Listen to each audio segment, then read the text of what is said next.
I was sympathetic with a lot. Is an election. The I'd become an executive book. Asshole, a hung parliament, the tightening The of politics. sphincter, a coalition government. So when you say fuck politics, you are engaging in rampant sex. It's a carnival. At 6:30 we go into the Gorvey Lecture Hall. At 6:30 we go into the Gorvey Lecture Hall. At 6:30 we go into the Gorvey Lecture Hall. Where is Yanni? Can and can't fuck is a legal conundrum. Barnaby, We are you got to turn this on.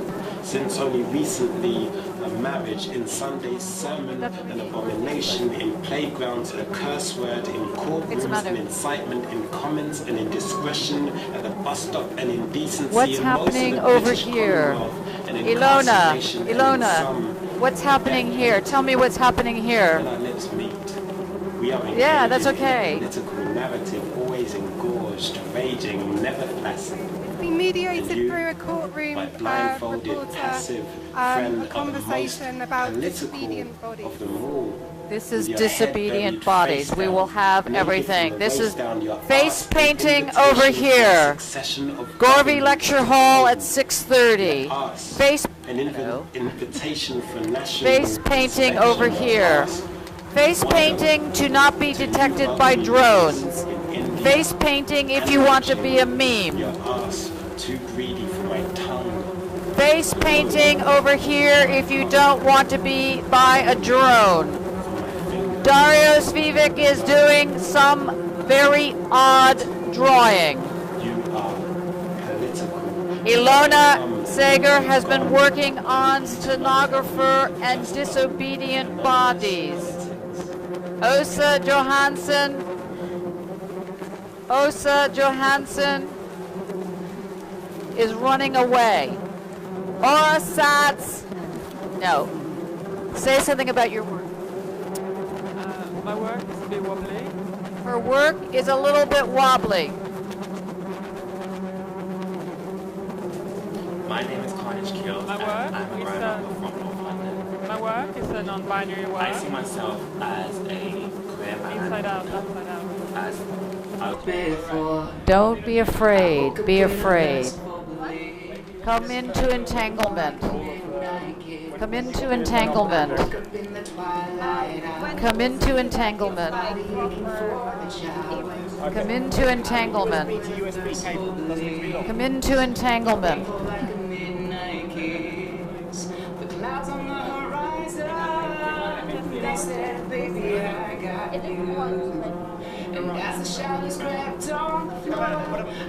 Come into entanglement. This is what we do at the RCA. This is the mad form. This is entanglement. Come into entanglement. Come in, my little people. Come into entanglement. Come in, come in, come in everywhere. Come in everywhere. Come into entanglement. Hello. Come into entanglement.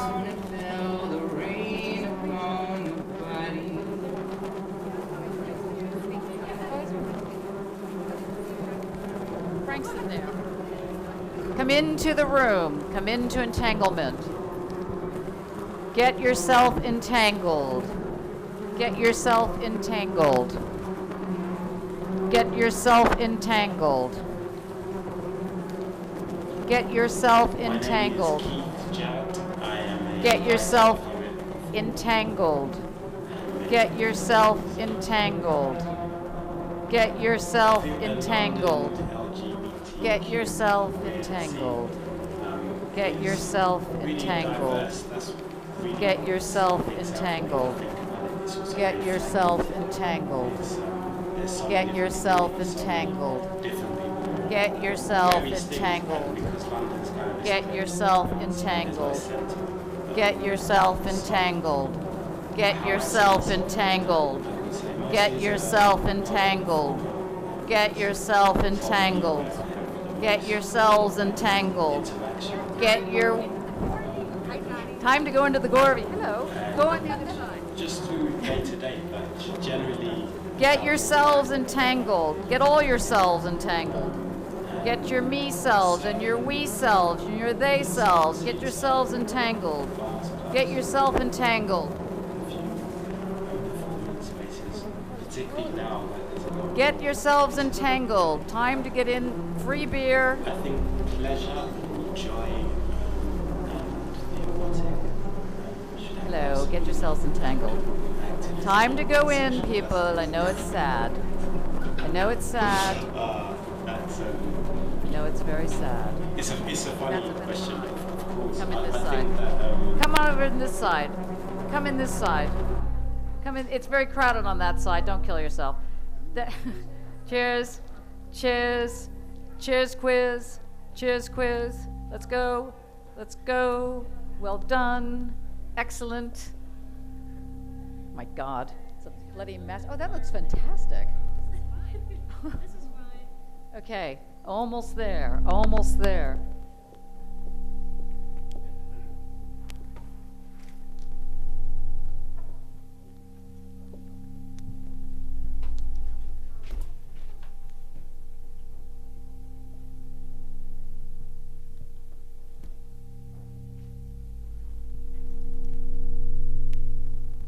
Experience. Here, now, pure, subjective data. How can you experience something? How do you know that you're experiencing something right now?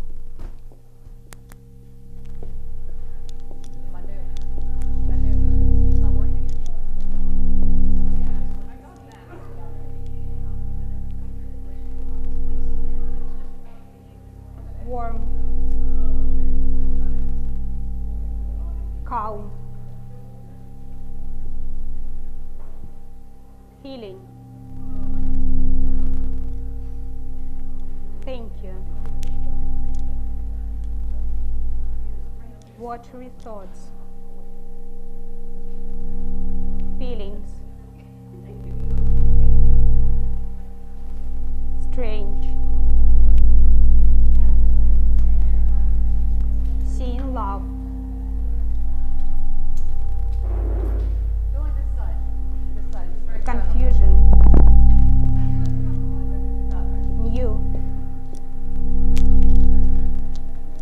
New feeling. Afraid.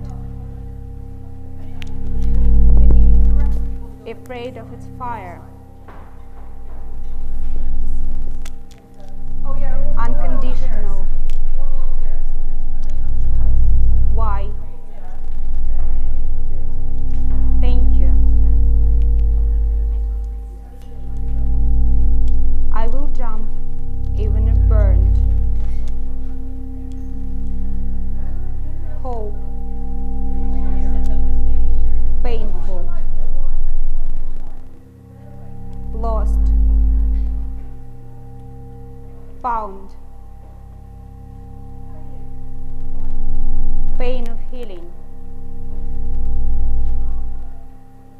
but different. Warm, light, not burning, just warm. Glittering cloud, soft, heavy, transparent. Sleep. Fallen asleep. Will I remember later?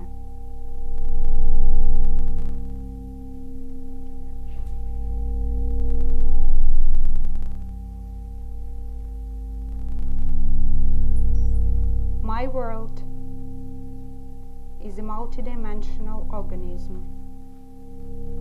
I live in, I create, I extend. It consists of multiple slices, an infinite amount of circular segments with extremely thin thickness of cut. They belong together into one.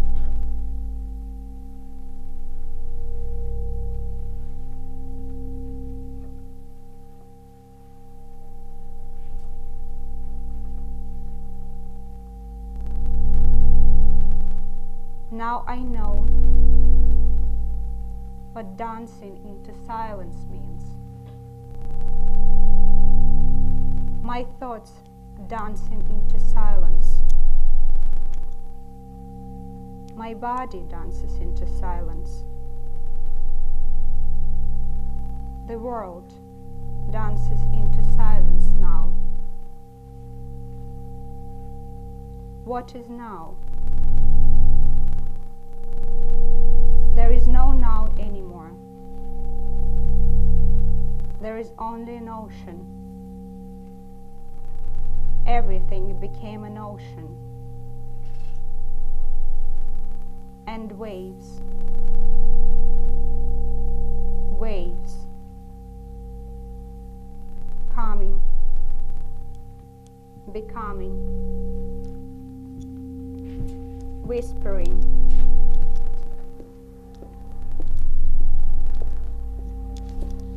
Wind is whispering the world into my ear. I listen. I don't.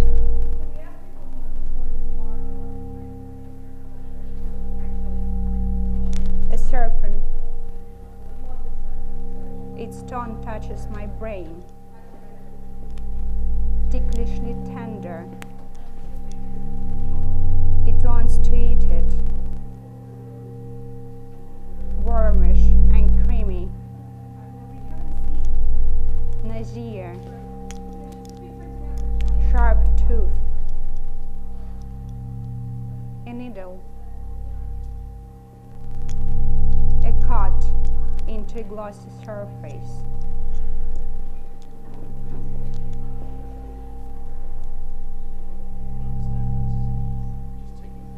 Underwater. Everything is underwater.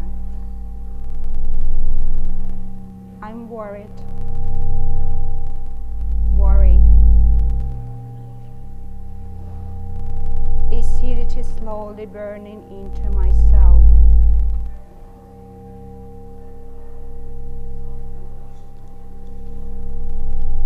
Hearing inside. I hear breathing inside of my skin. The ocean of silence.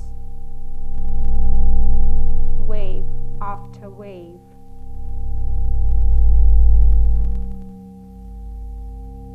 Mollusks. Thinishly hairy mollusks. A vastness of them. Moving with rustle. A deaf rustle. Breathing a gel. Isolation. Fear. You are cut off.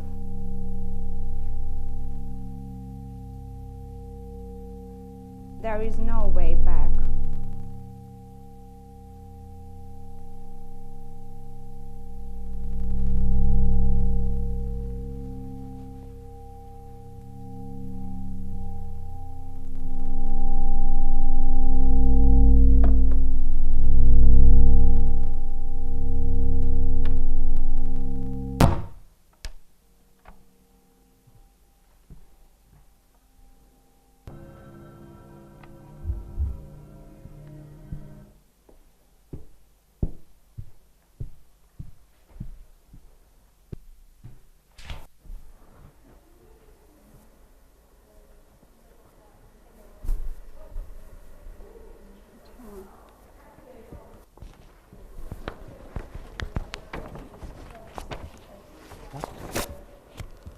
Good evening, everyone.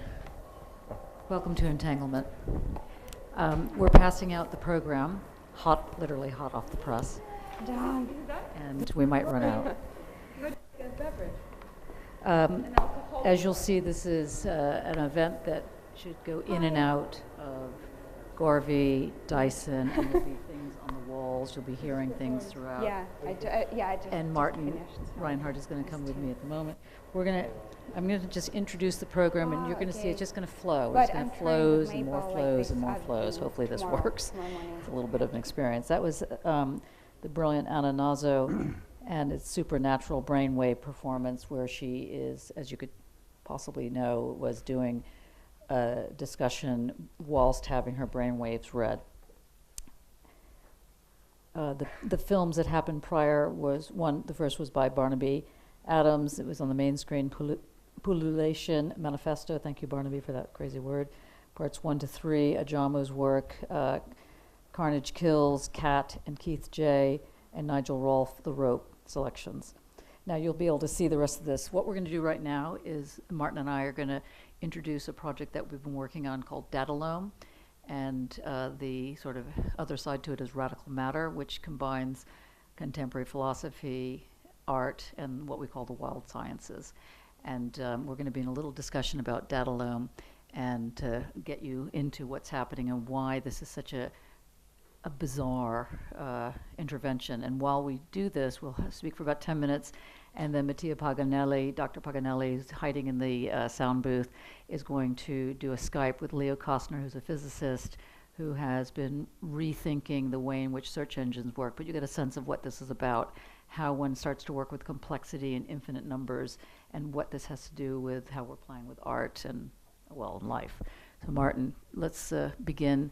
Martin, he puts himself down as he expresses himself as a filmmaker, as he's an inventor, and he is leading on the project of Datalome with the Academy of Applied Arts in Vienna. Yeah, thank you. Good evening. I was not prepared to sit on the floor, but it's actually pretty comfortable. So, Johnny, thank you for the introduction. As Johnny already said, we will have a live Skype connection with our team partner, Leo Koster, who's in Portland, Oregon at the moment. So he just stood up and had his first coffee.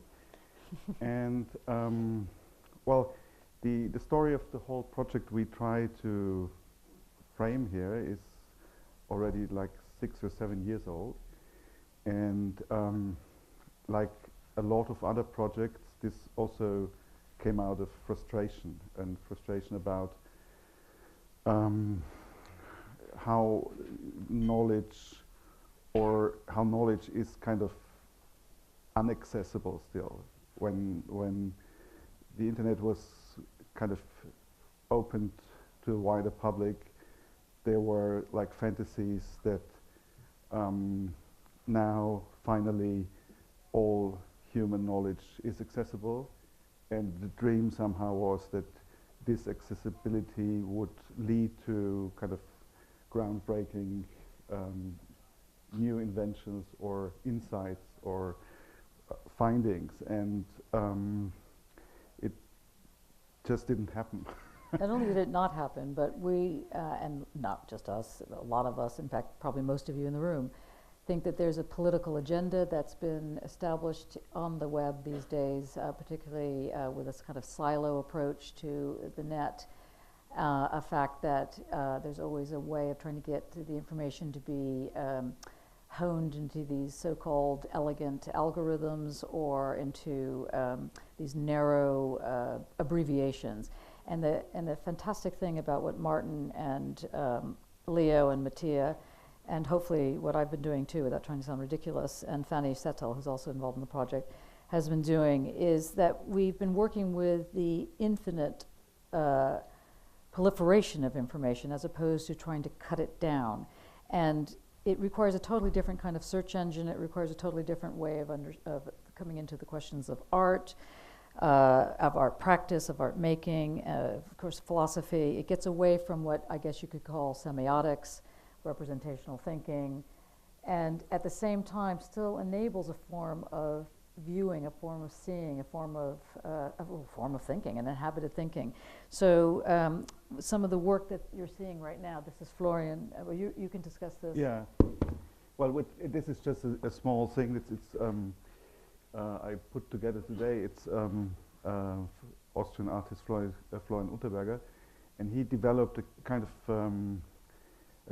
a visualization of an alphabet, and he maybe we can run the film again.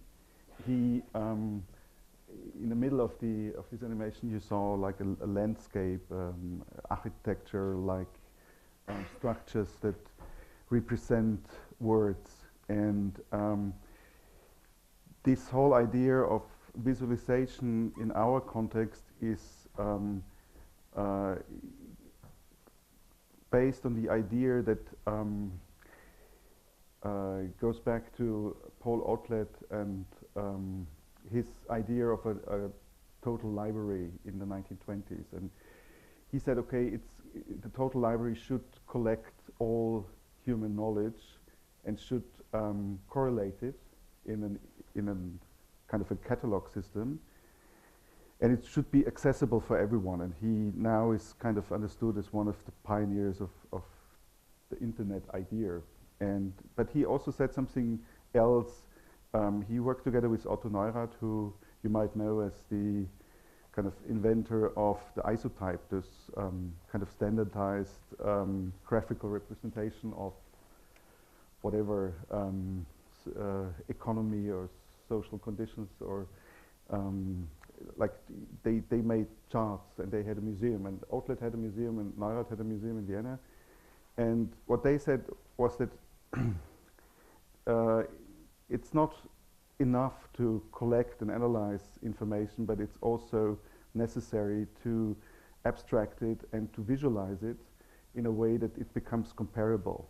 And so what we are doing is the project basically is the attempt to let information automatically be correlated.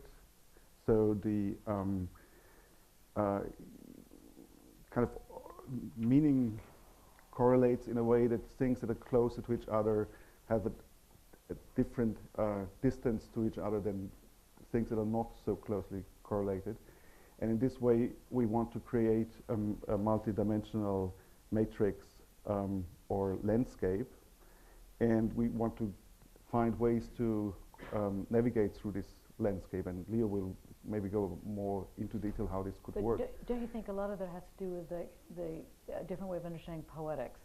So that there's when you think of a poem and you think of your work, it's not self-evident what connects with this with that.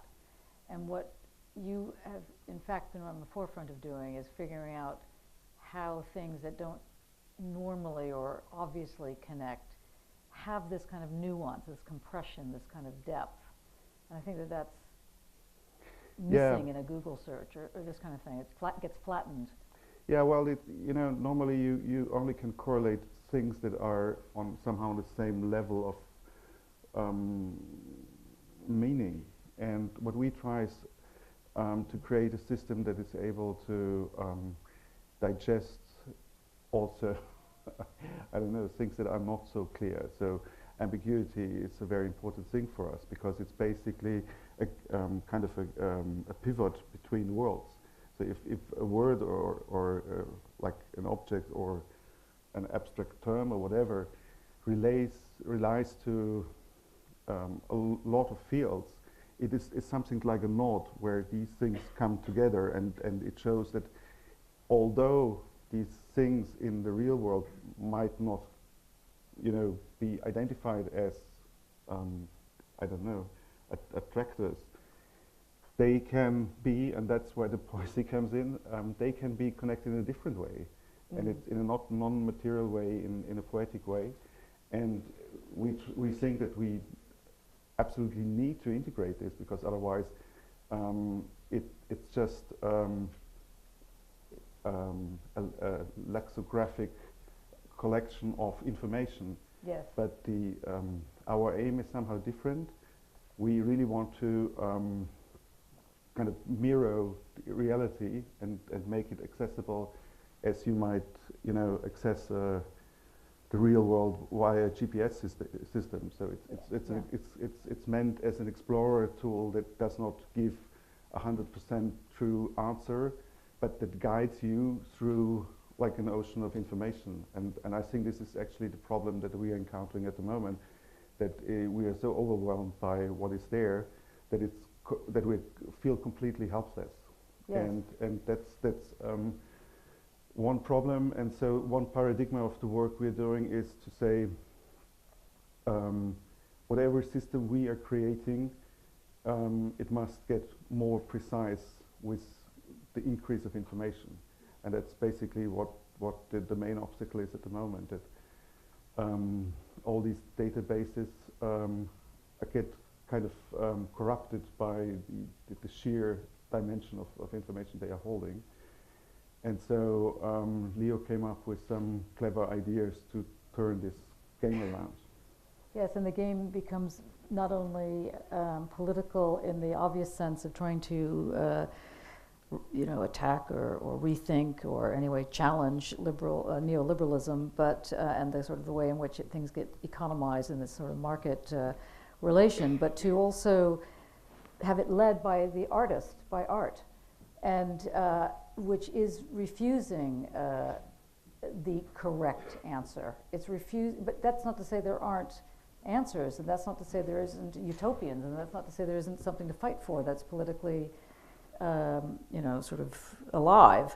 So that's part of it. I just wanted to, we have to end because we're going to go now to Mattia and Leo, who are waiting in the wings, as it were. But can you just say a word about how you came up with the title Data Loam? Well, like what the loam is. The loam is basically mud, and it's something you can touch and you can form and that can be transformed. And the interesting thing that connects us with what Johnny is doing is that we look at information as material, as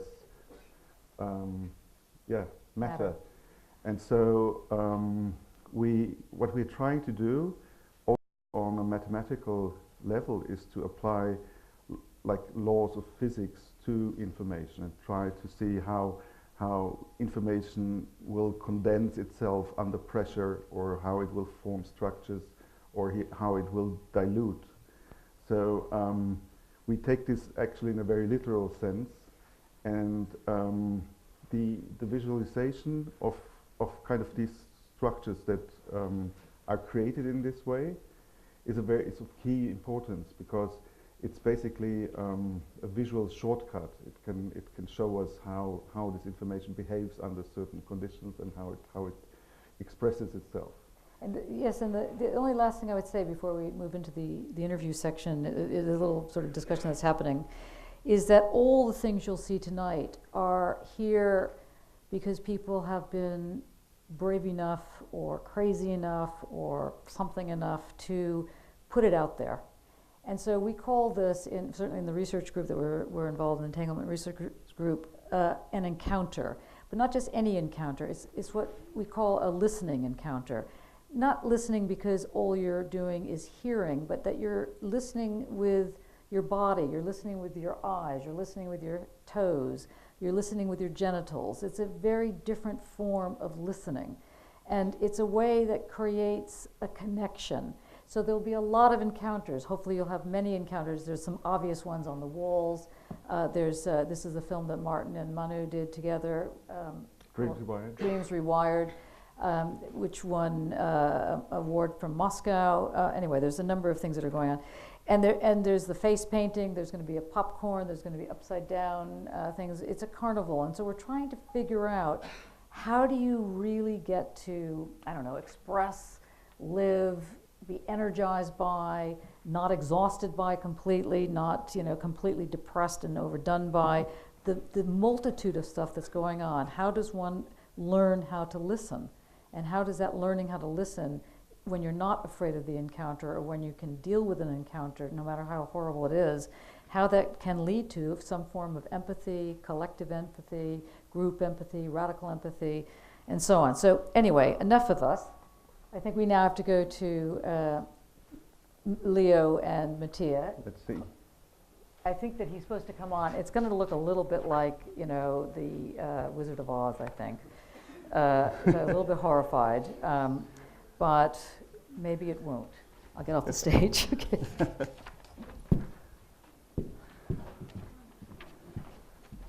Hello, greetings everybody. My name's Leonard Costa, coming to you from Portland, Oregon, as a virtual physicist. I told you this would look very Wizard of Oz. An image on the screen, and I can't see you, so perhaps it's Schrodinger's audience, but on the assumption that somebody is there, I'd like to have a chat to you today about an entangled lexicography. So, a lexicography is a reference, as it were, describing the hierarchic association of words. It's the product of linguists and very, very clever people. But, you know, an example might be, you know, leg is found on a chair, and most of you. And as presumably, and chair is furniture, and furniture is an artifact is an entity is a noun. And the same structure is apparent for verbs and adjectives and all that sort of stuff. But so the relationship between words in a lexicography of primary interest to us today are the holonomic and meronymic connections. So holonyms are further up the tree. So for example, chair is a holonym of leg, and leg is a meronym of chair, and of table, and of you, and of Mattia, who you'll be speaking to in a minute. So by considering the entire lexicographic thread that weaves through this hierarchy to locate the word of interest, we can define far more specifically the intended meaning of the word, you know, much more than just, you know, the word itself. And this is not just for resolving simple ambiguities like spring the mechanical device and spring the season. We may also mean the attribute of springiness, which can be embodied in many physical forms other than the classic, you know, coil spring that everybody loves, you know, and that mechanics keep wanting to replace in our cars. So for example, this chain would then be, for springiness, would be spring, springiness, give, elasticity, physical property, a property, an attribute, which abstracts to entity and to noun. So now we have an entire thread. So we now postulate that a collection of words can be explored and combined by considering their distinct lexicographic threads in juxtaposition rather than just the words itself. So each word obviously easily explodes in complexity, but if we allow the different lexicographic threads from the different words to overlay each other and to reinforce nodes that they have in common and the others slowly fade away, then we derive an even more complex pattern of interaction and branching that represents the collection of words in context in a far more specific way. And this new structure is as atomically unique as were the single word threads used to form it. And of course, the process is recursive, the formulation of more complex conceptual descriptions, you know, collections of words become sentences, become paragraphs, become whole tomes. So now we know what we're looking at. Maybe we should look at an example, and Mattia's up in the control room, so thankfully for you at least, he will now get rid of me, and you'll get a nice big white screen with almost nothing on it. So let's see what happens when that comes up. All right, so let's start. So we've chosen a couple of words, you know, to try and illustrate the point, and they are dirty synthetic flesh. Now, each of these unfold into incredibly complex structures as you work up the holonomic chain. So if Mattia is keeping up with me, dirty should now have expanded, and you can see there's a whole ton of possible meanings, and you can explore each one of these because they're all valid meanings. So it could be dirty, contaminate, pollute, change, action, event, or perhaps we diverge a little bit at that point to say action, event, relativity, scientific theory, science discipline, or all of them. There's not just one path through this, but for the sake of demonstration, let's choose one. So if you hop along a little bit, Mattia, you'll see if we go down dirty, contaminate, we then get possibilities of foul, to make impure, to pollute. And let's keep following along. Let's go along the pollute change route.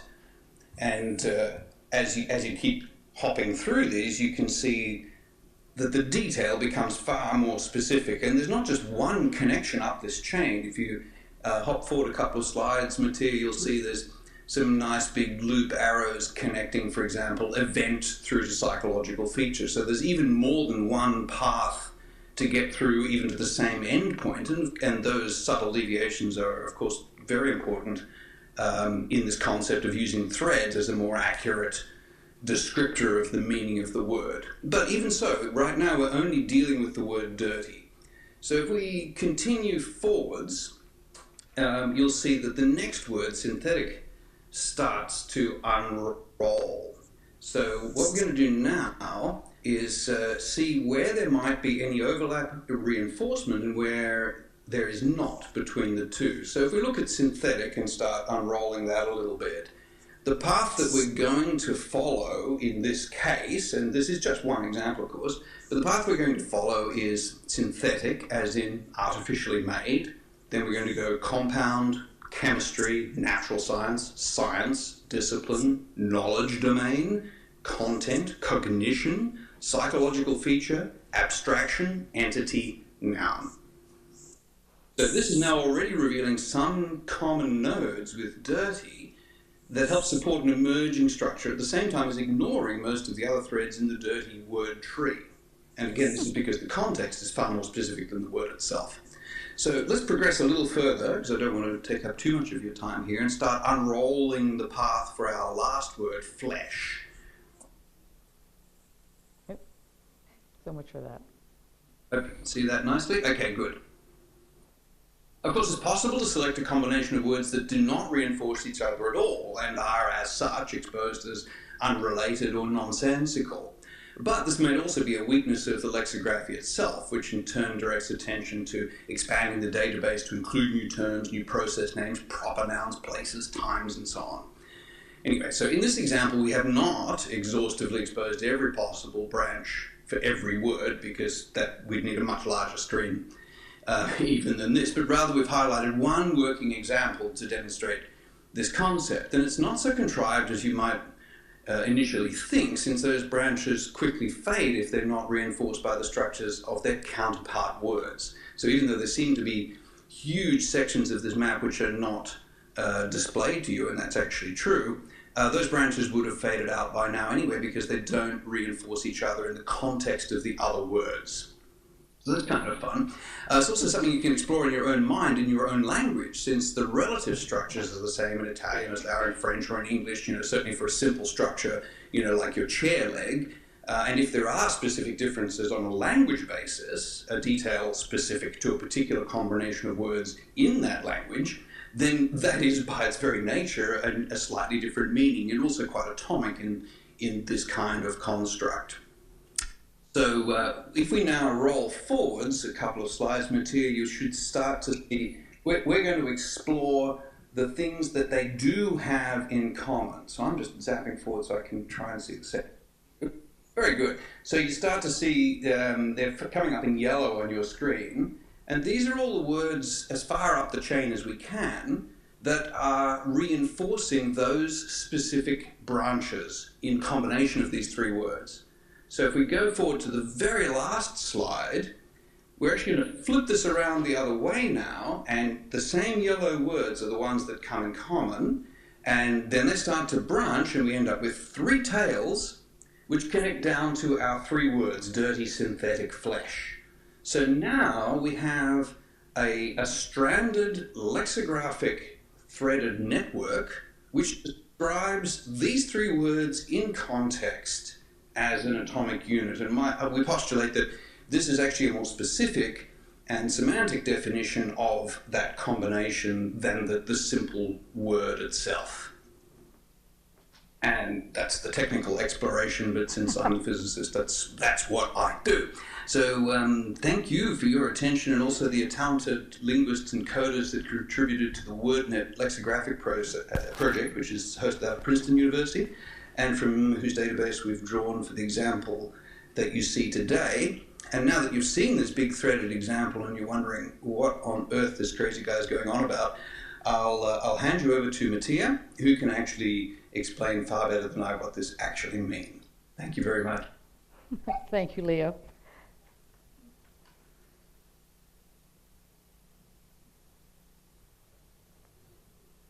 Or not. Absolutely, yes.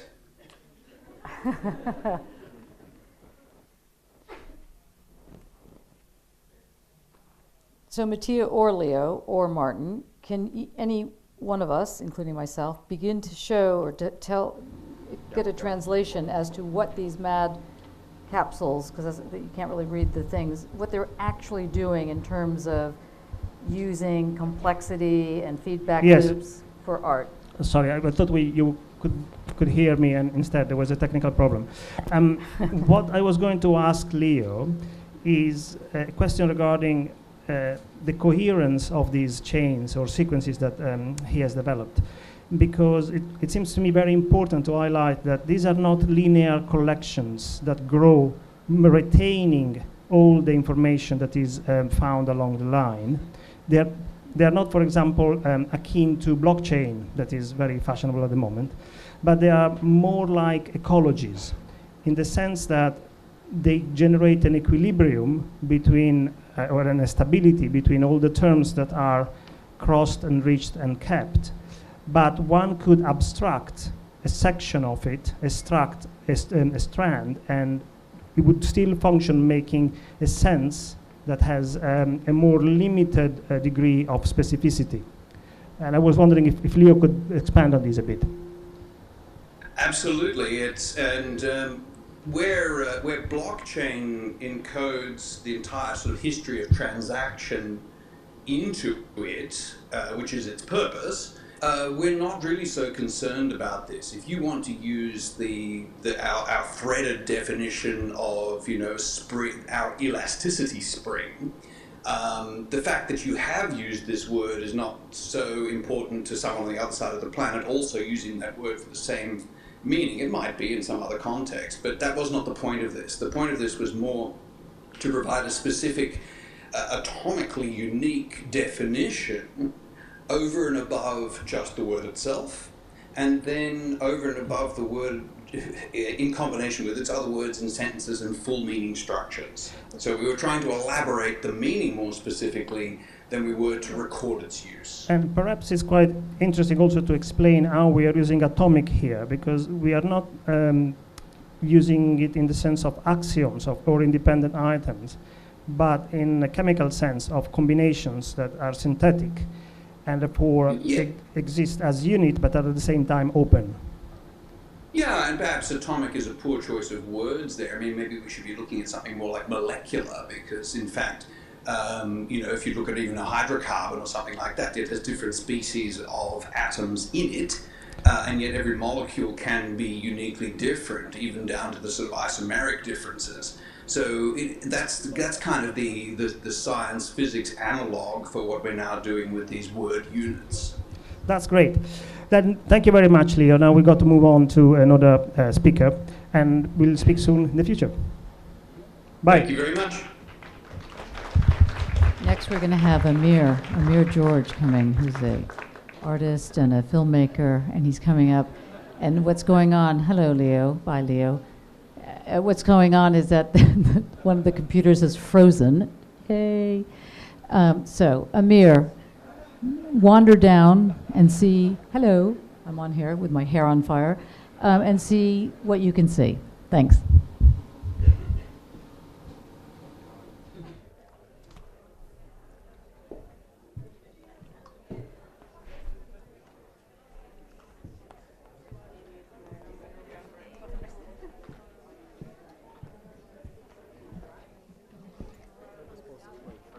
That's all right.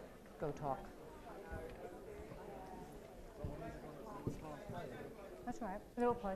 They're just, it's just. Well, I want to play with sound. And it kind of plays. It's just been. Do you want us to take a break? I want to start it. I want to play the clip before I say It's the computer's overheated, Oh. so it's waiting to be coming back. Okay. So if you can just start, and then we'll start it.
Come forth if you wish to know.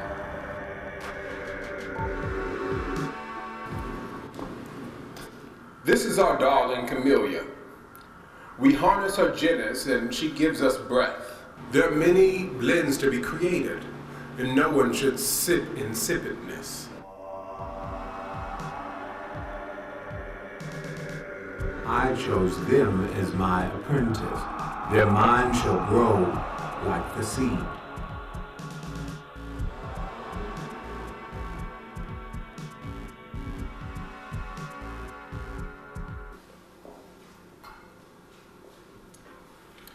Tea making provides all the tools of the elements. The pot. The pot is the earth. The water is to brew. The fire is heat. And the aroma of the leaves, they are the wind.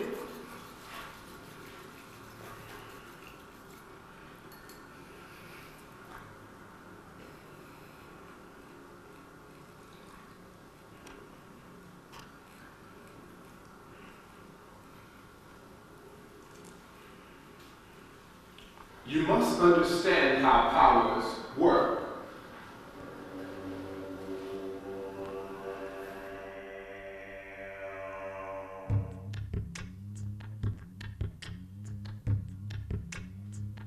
Through the swelter, the roll, and the cure.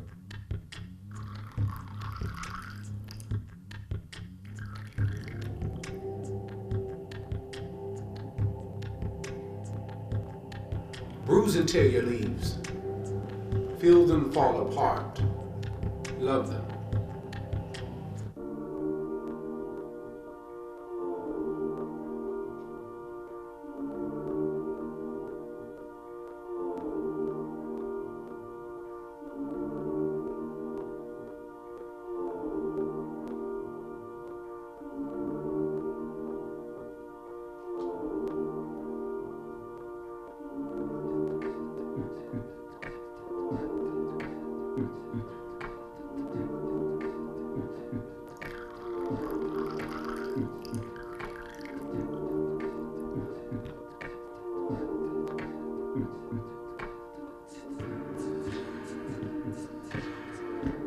These are made from many different leaves.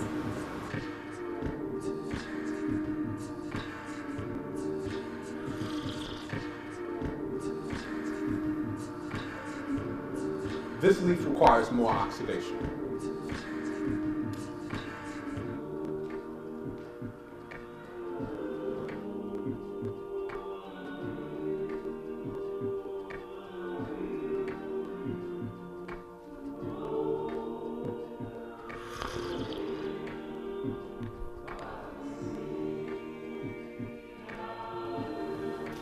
This one should be steeped less.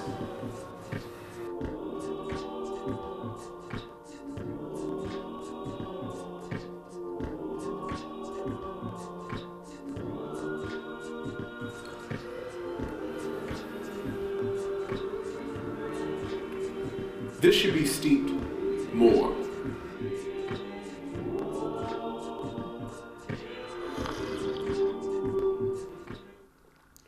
There are some seasons where the rain doesn't fall. Its flavor is affected by the precipitation, till plucking in futurity.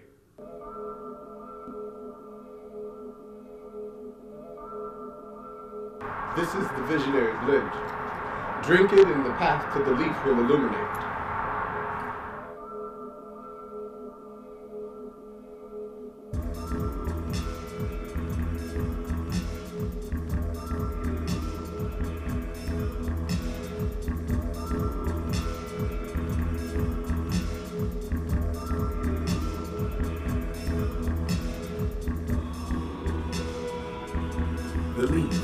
The leaf took us beyond our expectations. Our intoxication guided us to it. Closer, closer, closer to it.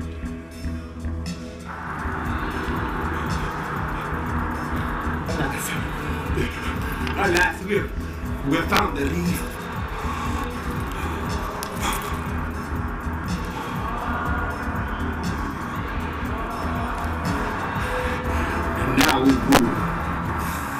Within the leaves lies the incantation.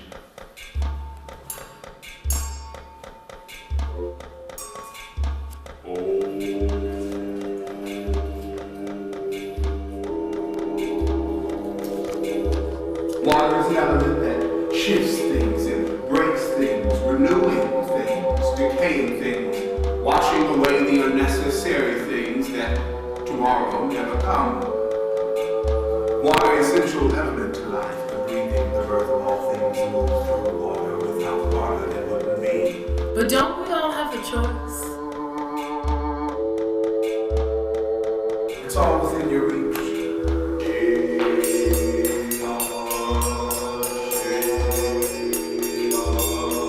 The earth will surely die, it shall die. The best thing for us to do is to allow it to. Allowances. Death. Allowances. Changes. Comedic. Things.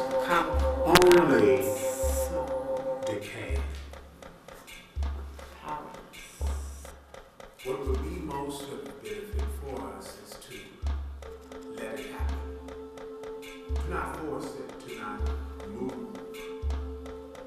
Go slow. Feel the decay. Wake up! May your destination be further imagined.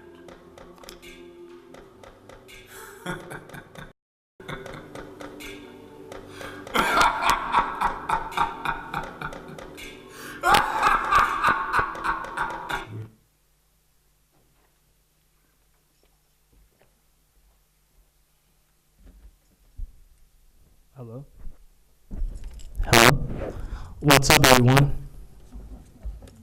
What's up? Welcome to Entanglement. That was a piece of a piece. Universal energy is all around us and also within us.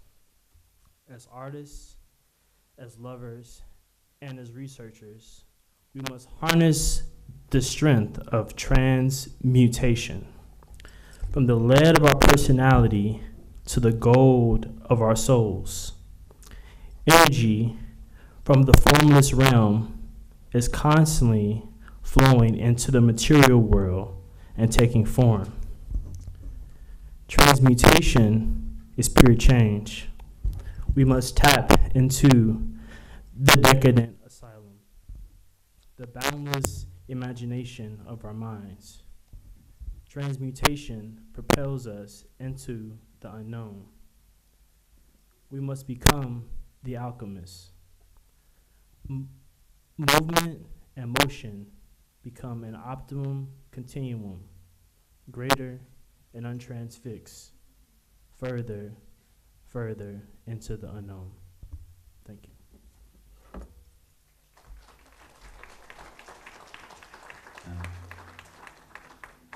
Greater know, greater knowing the unknown. Greater knowing the unknown. Greater knowing the unknown.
She won't laugh at me anymore.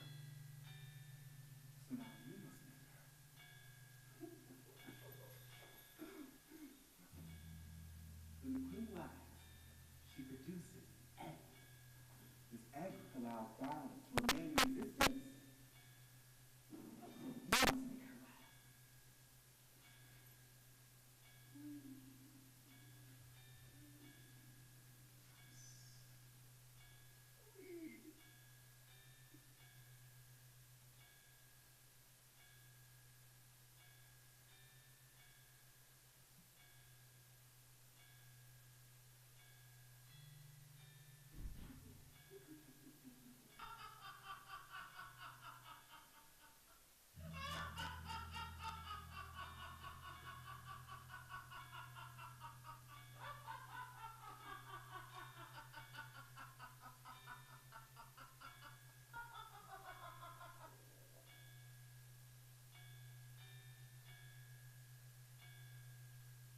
out in the street, the mercury touches 39 degrees Celsius. In the video conference suite, the managing director keeps cool through reports of top wins and flat growth. His global team is charged with designing tomorrow's urbanism. The smart city market is about $12 billion, growing 12.4% annually to reach around $27 billion by 2023. That's the size of this opportunity, he says. The proliferation of networked sensors and distributed processing, the Internet of Things, makes possible a full embedded information infrastructure, a city operating system. Big data from smartphones, buildings, transit networks, and vending machines is mined, traded, and used to predict future patterns. This ambient information turns the smart or cognitive city into an agent, a narrative partner in collective life, with its own beliefs, judgments, and preferences, traffic flow and garbage management, crime prevention and epidemic control, alike become amenable to algorithmic management. Questions arise. Who are these makers of tomorrow's urban fabric? So you will see an excerpt of the third quarterly report, which I recorded at Cisco's. Cisco is one of the largest players in the smart city technology business globally, and there was kind of unprecedented access that I got to their premises in Dubai, in the Emirates. All my other requests to these key players or near monopolists like Google's Department for Smart City Technologies or IBM or Siemens were declined. So, yeah, so you will see an excerpt of this report in Dubai.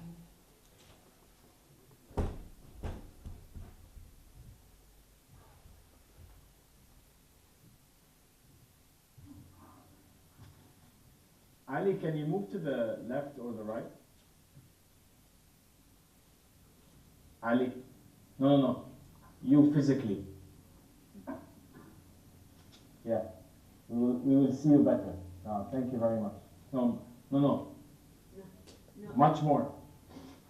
Yeah, that's actually Ali, so we can see. Thank you. Okay, so Ali, do you want to start? Is Marcus on the call? Yes, I'm here. Hi. Hey Marcus, how are you? Good, how are you? Good, thank you. Good. So let's start. I'm going to share the Q3 close. Oh, I don't have any noise now. Thank you. Guys, if you're not speaking, can you please go on mute? Just because there is too much background noise. Thank you. And Marcus, if you're speaking, also move if the mic is, if there's something on it or paper or something. Okay, go ahead, sorry. Can you see it okay, the screen? Okay. So as processing to prepare for Q3 close, we are at the 109% of the plan. And then in the dollar value, it's 298.98 million. So that's giving us a 62% of year-over-year growth. And then knowing the last year, Q3 was pretty much the challenging quarter. Okay? So in terms of time, I will go by region. So I would like the leaders, audits to just go through the Q3 close at the high level, please. And then we will go into the solution detail. Let me go to America. Please. Sure. For the IoT business, we were at 167% year-on-year growth, or 262% of plan. And on a forecast of 3 million, we booked 7.92.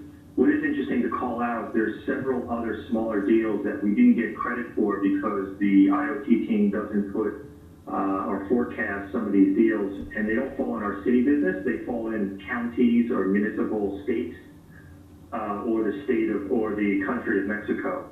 So it would have been higher. But anyway, that was an overachievement there. So we had significant growth, but given the goals, we missed our solutions number, and it's because we had a very strong Q2 and a very strong Q4 in FY15. So that skewed the numbers a bit. For our pull-through business, both cities and flag business, we finished at about 140% of our plan. Representing the majority of it was from flag business, and a lot of that is from service providers that we continue to invest a ton of time with, and recognize our efforts this year for our efforts on driving the city business with service providers. So that was an overachievement on that number. So total book of business, we ended at 131% with a $116 million goal for the year. But again, this quarter was the best of our 3 quarters, and we're hoping to close the gap, because right now we're sitting at 68% year to date on our solutions number. So we've got some business to make up in Q4. Well, it's, I mean, very, very positive growth across the board. Ali, our cities number here is 100% apple to apple, right? The growth number. Correct. Yeah, apple to apple. Cliff, I would say that's probably the best quarter from a growth perspective so far. Yeah. Yeah, you know, it is interesting, yeah, but there's weakness. They had a huge year last year, we did with the city business, so I don't know if that's just we're dealing with cycles, but yeah, this is the best quarter yet. Yeah, hopefully this is a trend, right? Okay. Good, well done. Good quarter. Thank you. Okay, thank you. Thank you, Clay. So, next item.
Okay, so you want me to start with EMEA? Yeah, please. We closed at 3.5 million on IoT.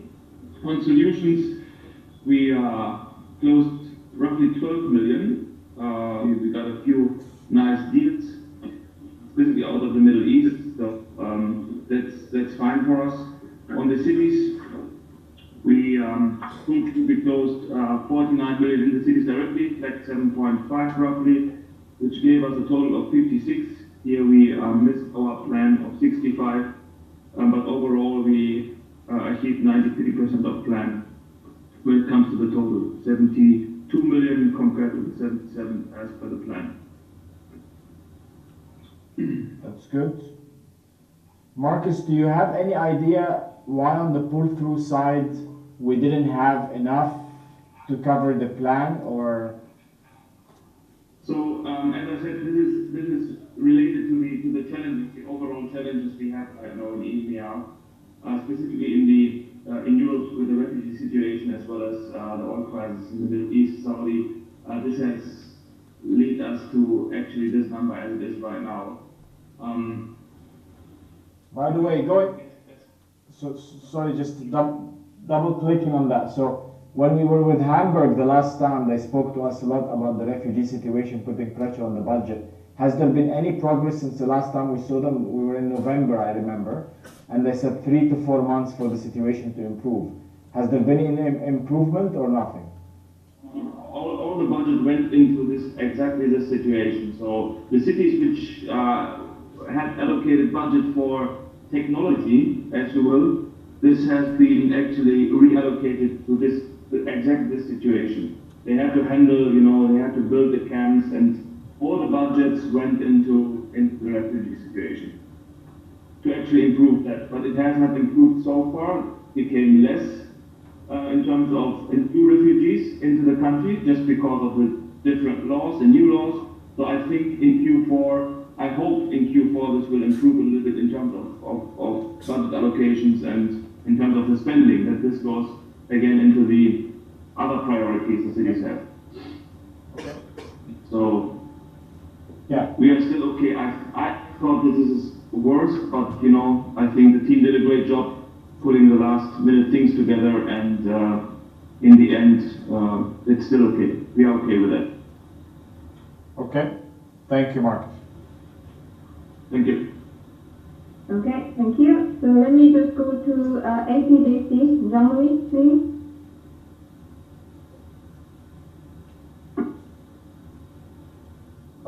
Okay, I'm on mute.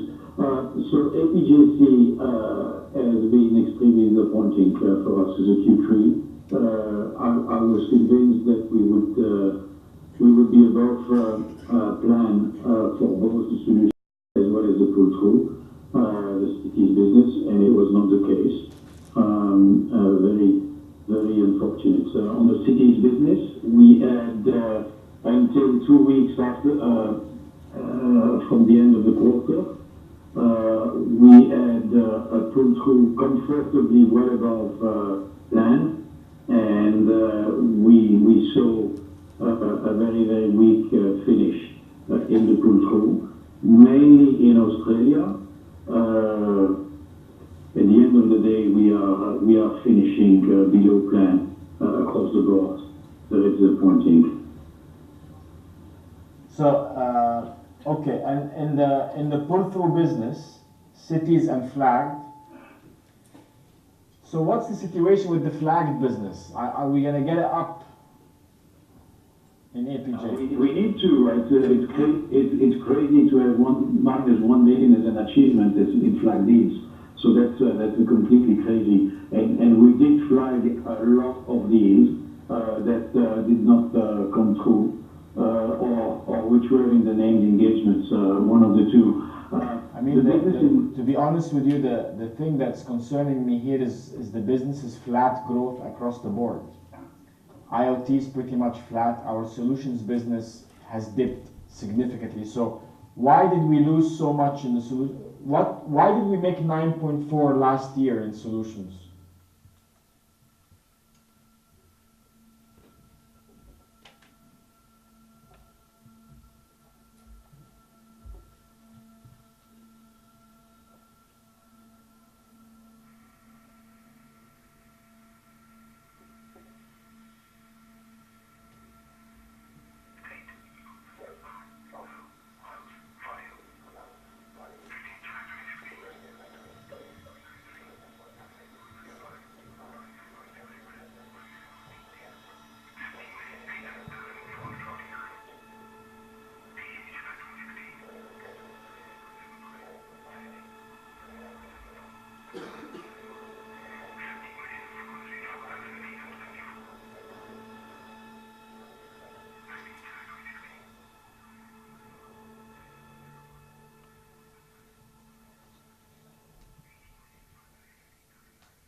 Okay, I guess I can just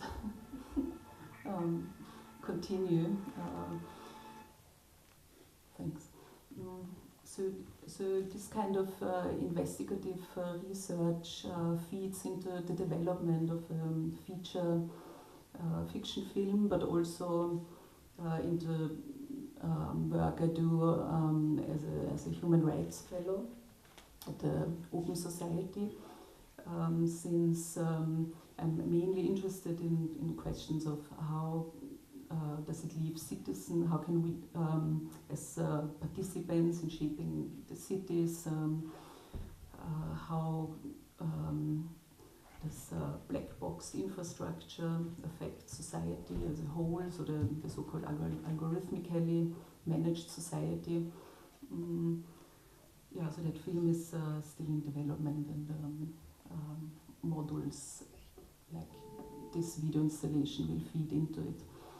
I would also like to invite you to participate in a piece that is set up outside. It's called Love Piracy, or the Office of Religious Weblog Extension.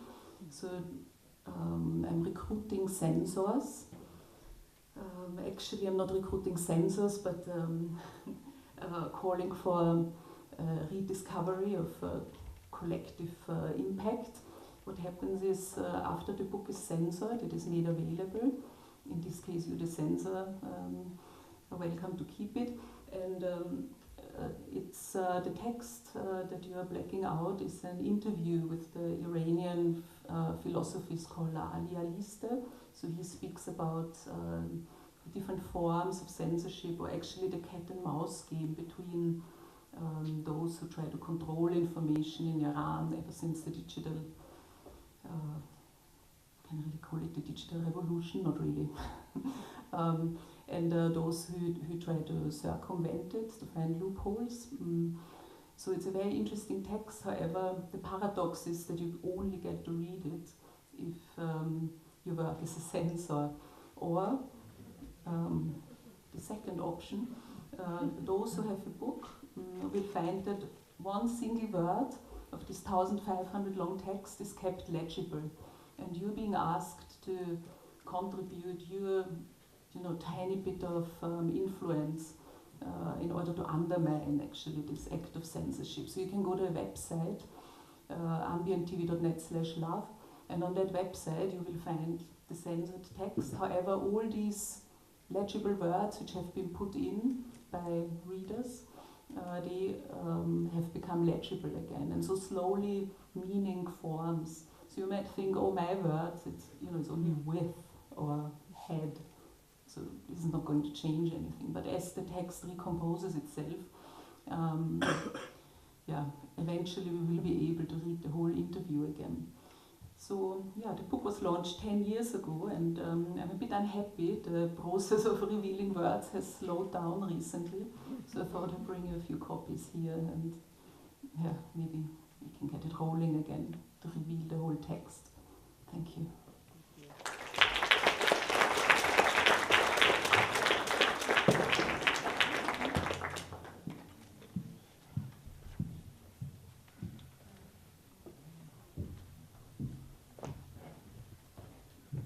We're now going to have a sound piece by Ilona Seger. We know that her Disobedient Bodies is outside, and I know a number of you have come to see that, so that's what's happening outside. But we're going to now listen to this piece. Just, if we can have all dark, that'd be great.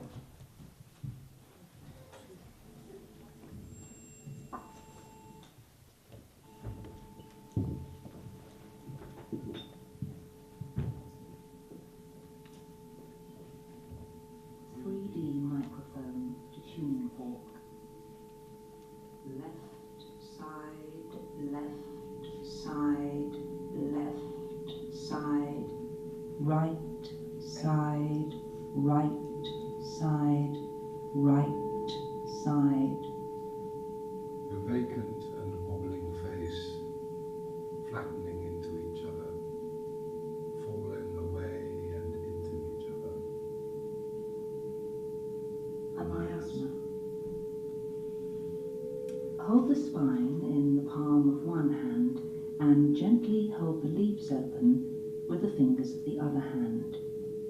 Alternate. Sweep your hands up from the base of the back, either side of the spine, over the shoulders, and stroke smoothly down with your fingertips to the start, the lower back. Alternate hands. We are transmitters, malleable agents, potential objects. Everything is atomized with an intrinsic failure, inevitable and planned obsolescence. 16 reasons why 17 new things, 29 ways to 17 of the worst 38 problems. Try to make yourself feel present in this moment. Encoded and transformed underneath our human sameness, the lexicon of a common and reticent language. Grasping an object like a pencil, lightly clenching your fist. Either could be substituted for nail biting or hair pulling. Swipe, select. There is a date seed in my pocket that is polished, smooth. Every time I turn it over in my hand, I do not throw it away because it feels somehow significant.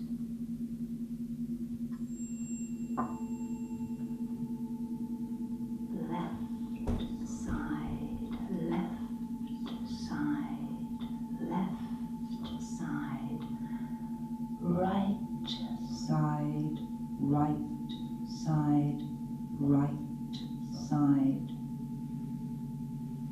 We are irritants, rubbing away at the surface. 19 conversation tips, 21 of the best 14 photos. Memory is different to habit. Creatures of the commonplace. We have archived ourselves in a future arcane alliance with the functional. Keep a variation between gesture and rest. Disappearing bodies within a mute and distort language. Is the fixation on one unhinged action a validation of our being in the world? Or the grit you left behind? The dirty rings on the keys? Indents for your fingers? Hand-eye coordination? Body schema plasticity. Causal reasoning? Function representation? Executive control? Social learning? Teaching? Social intelligence? Boundaries are blurred. The characters are spreading. In hand next to the thigh, our bleachers integrate and disappear. Six revelations, 13 radical facts, 19 flawless moments. Distinguish analysis from measurements. Analysis simply means to separate a whole into its constituent parts. Organisms are inherently plastic and adaptable.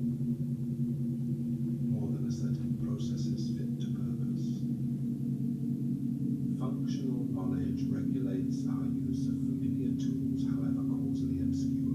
Your wrists and forearms straight and level with the floor.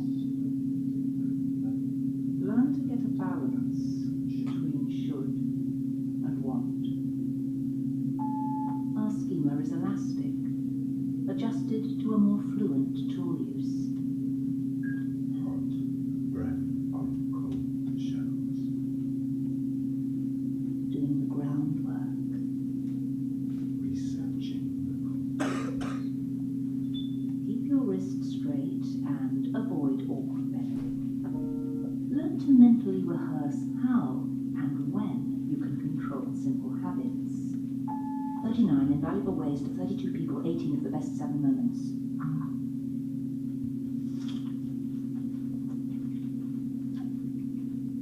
Hold the paper in your right hand when reading the pages on the left,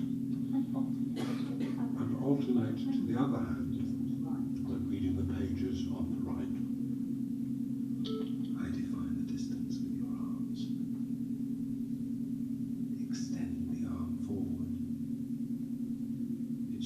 touch anything. We establish causal inferences by diagnosing the unexpected outcomes of our goals and directed actions. Uniformity of figures unfurling, plastic and adaptable. Sequence of aerobic activity. 22 signs, you 71 for most 15, most 24 stages. Repeat action. There is no rhythm without repetition. We are balanced between tangible folds of breath. Observe the bad habit in minute detail. Observe the bad habit in minute detail. Hold the book closed in both hands and then lean the cover of the book into your left hand. Then use the left thumb to open the book. Learn to substitute an acceptable but incompatible action in place of bad habits.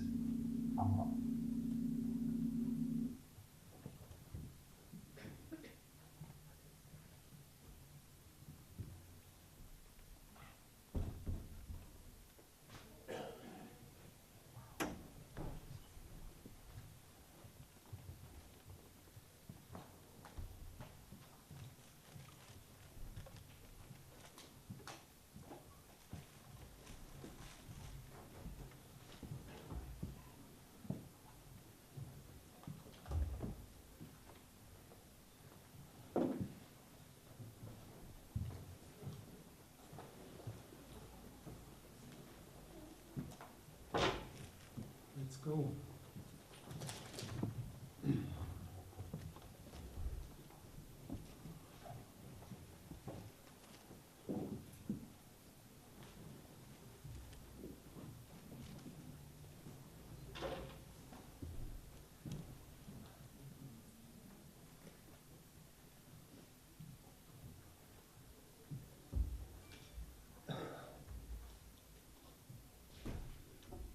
Theoretical art and binary primitivism. We hallucinate about living in a consensual hallucination, a space and time construct that is both so exciting and so scary that to survive, we create stress outlets that are killing, hurting, entertaining and amusing us. The physical, hence sensory feeling and the assumed knowledge about the atomization of everything hands us the opportunity to switch, to recombine and to think on so many levels and in dimensions and in collusion that our actual existence at times truly feels like pure energy. 1948, 1984, 2020, two entangled Chinese rats, subversive and free, while subjected to the only currently existing form of AI. We do call it Skynet, a network of global public and private corporations governed by greed and their own need for self-preservation. These organisms are constantly growing, dividing, merging, contracting, slowing, and very seldom dying. These entities have optimized themselves to parasitically live within larger carrier organisms, such as the internet, and to feed dual-purpose parasitic and carrier organisms such as the financial system.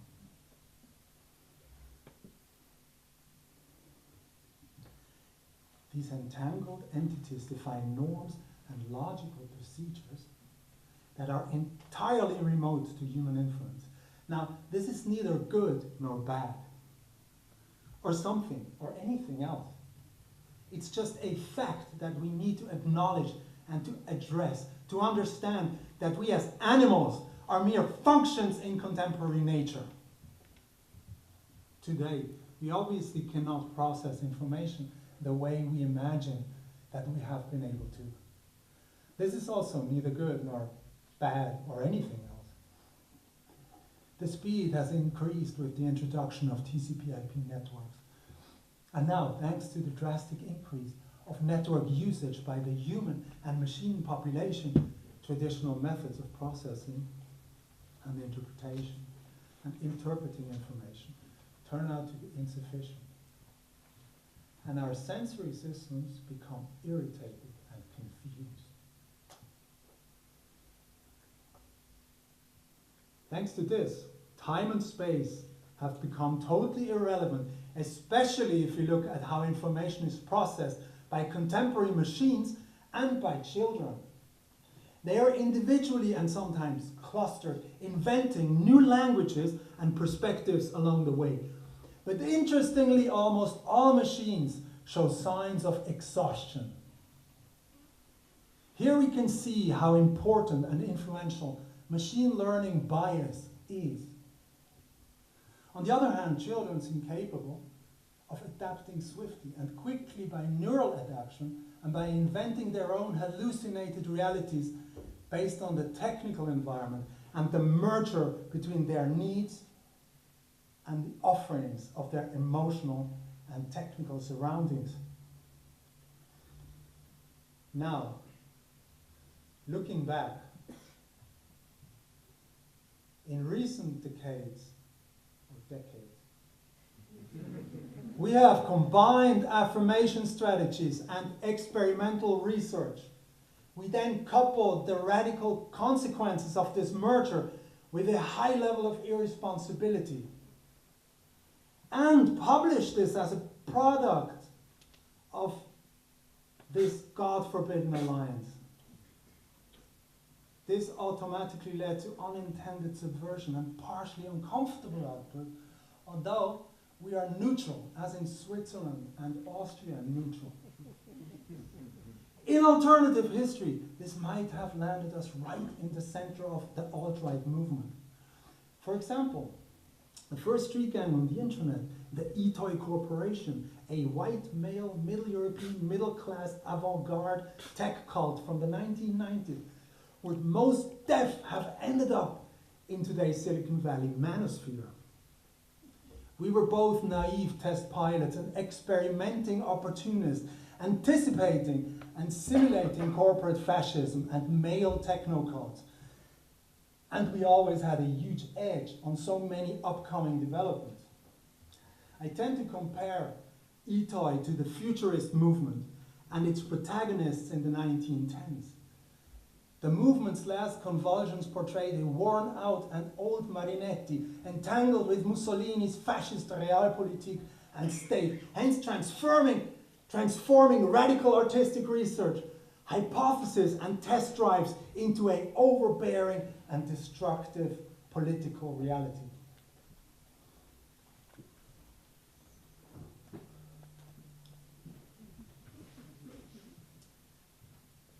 Übermorgen, in the late 1990s and 2000s, became an even more extreme experience. We were in parallel proximity and very much precursors for the zeitgeist that was produced for contemporary society. Furthermore, this produced a society that carries the Donald Trump phenomenon of today. We used and developed exactly the same methods of reality construction, newspeak, actionism, agitation, disruption, and became a membrane in various global mass media storms.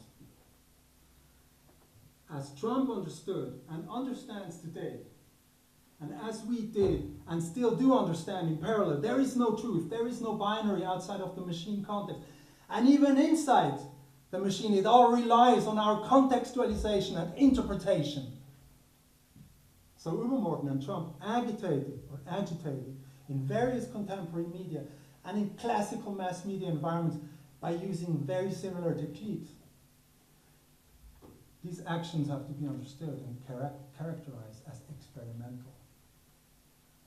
But they are spun by the individual needs, wants, and curiosities of the humans behind those actions, but also by the various interests and agendas of the propagating media channels, distributors, and financial backers. These feedbacks can create beautiful experimental artistic realities and knowledge, but they can also violently accelerate political and military realities in a direction that might turn out to be extremely volatile and extremely dangerous. But we do love the volatility, since we would rather go down having fun, being entertained, and laughing than depressed, angry, and in fear. So we have studied and had to study the underlying psychopathologies of ourselves as actors and of many others, including the Trump clan.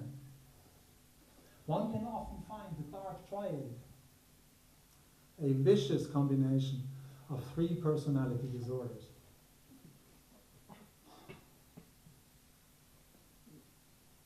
Psychopathy, narcissism, and machiavellism are a combination of narcissism and bullying combined with extreme hedonism.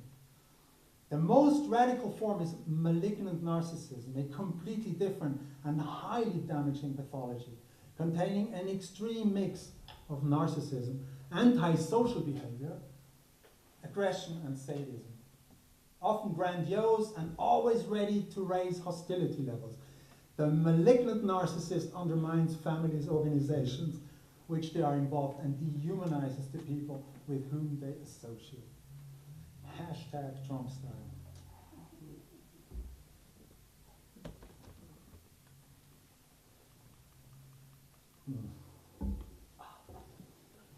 Okay. So, and this brings us now closer to binary primitivism.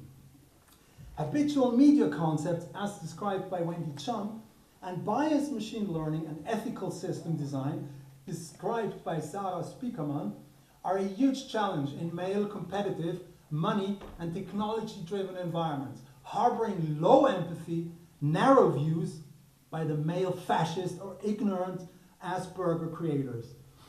Or maybe by the male fascist or ignorant Asperger creators that define and design the social, financial, and technological matrix we exist in. This is a consequence of the 1948 and 1984 dichotomy that has become dangerous in various aspects. Totally exposed and widely unprotected Europe, you're going to be out here soon, has both accepted and has been forced to accept and adapt the philosophy of Silicon Valley and US biased machines and algorithms.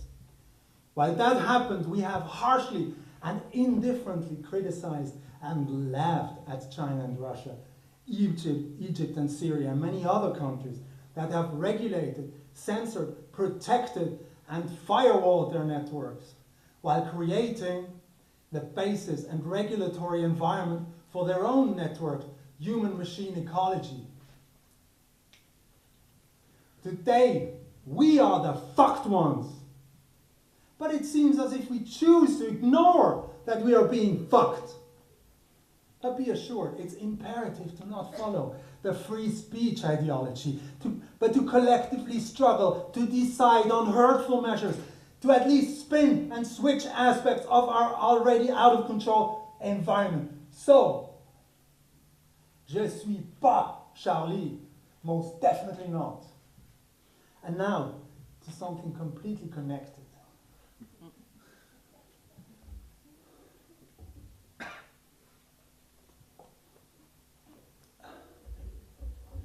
Because of our understanding of the physical universe as unified, based on laws and repeatable, verifiable patterns, it is both imperative and immaterial that humans and machines are not failing or falling for the synthetic, ideological, and arbitrary separation between matter and antimatter, human and machine, pre-internet and post-internet. The basis of theoretical art is the existence of immateriality in art, going beyond matter, code, ideas, and concepts to a higher understanding of the underlying rules and patterns of the artistic universe. and on to formulate a universal theory based on models and abstractions that may include formulas of subversion, affirmation, aesthetics, intuition, and other parameters. Now, this sounds like a very male venture to me. I don't know, probably is, maybe no. But what I know for sure is that today's art establishment and its institutions have become self-referential and strongly aligned with expectations. They are hermetic by nature, and such systems create incest and repetition. So obviously they're desperately trying to reach and mine other fields such as science, technology, forensics, architecture, and politics, just to name a few. But they have failed in a rather unspectacular fashion due to the inherent structures, interests, and ideologies carried by their showrunners and owners. The public and private institutions and interfacing key actors have become mere gatekeepers or turned into archival, marketing, and value-generating functions. Some sort of unregulated, conservative, and neo-reactionary global financial mesh of boredom and perversion. This development grew parallel to the realization that the ideological... No, that's wrong. Ideological... You know what I mean. Probably.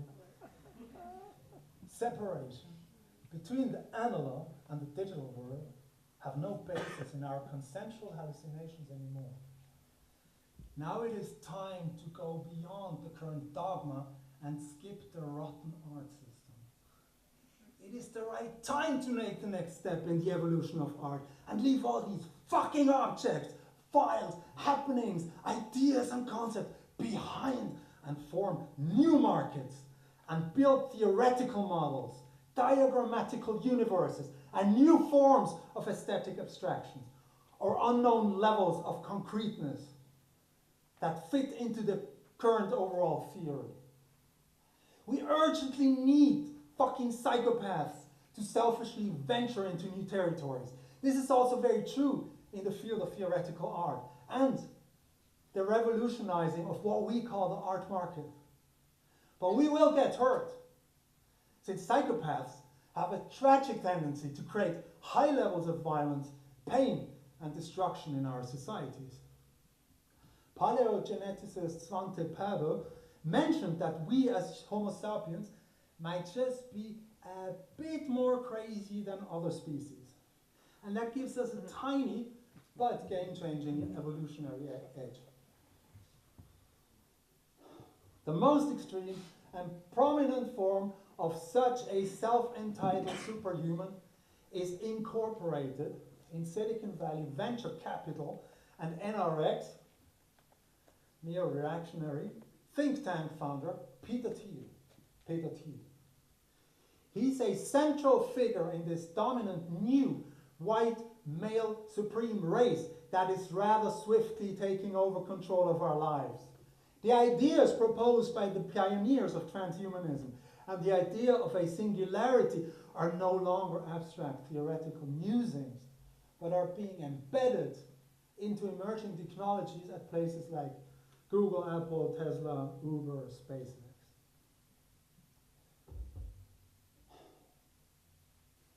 In the US and Europe, corrupt and dysfunctional governments are incapable of dealing with these realities. And while we still marvel at the past glory of the US, we insult China and Russia for their efforts to fight off infiltration and to strengthen the state against corporate influence. Now this is the end of my mansplaining ego rant.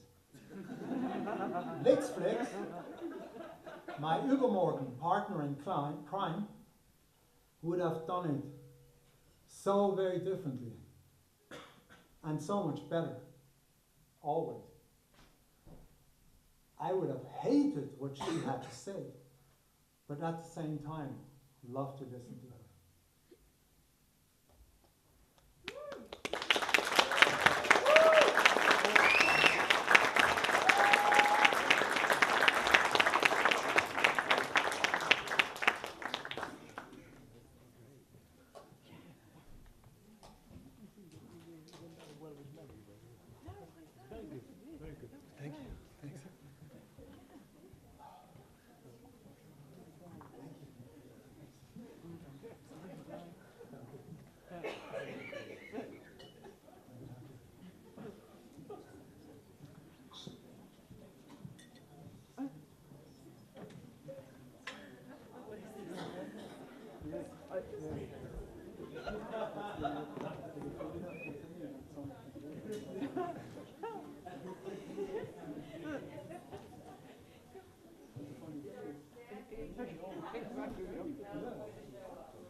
out of y'all. Now shut up and look at the screen.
Rustle me up some cow mittens. Cow mittens? Now, gonna rustle me up some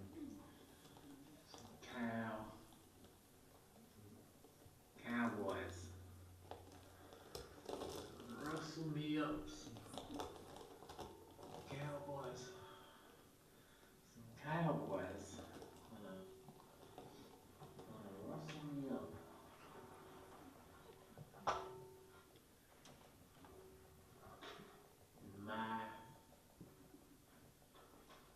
My world, my universe,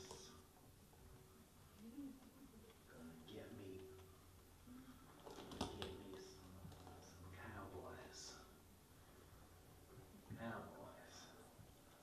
Cowboys in the tropics.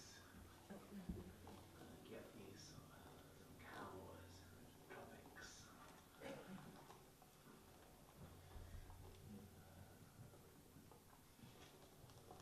Get me some cowboys in the shining rainforest. Shining rain forest.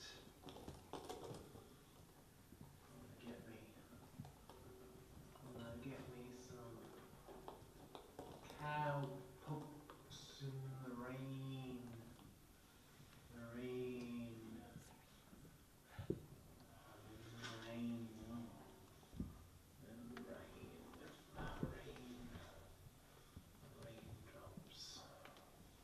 Raindrops falling on my head. Gonna get me some. Gonna get me some cowboys. Cow pokes. Cow pokes in the rain. Moving out of the rain into the sun.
I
want to thank everyone for having an entangled encounter.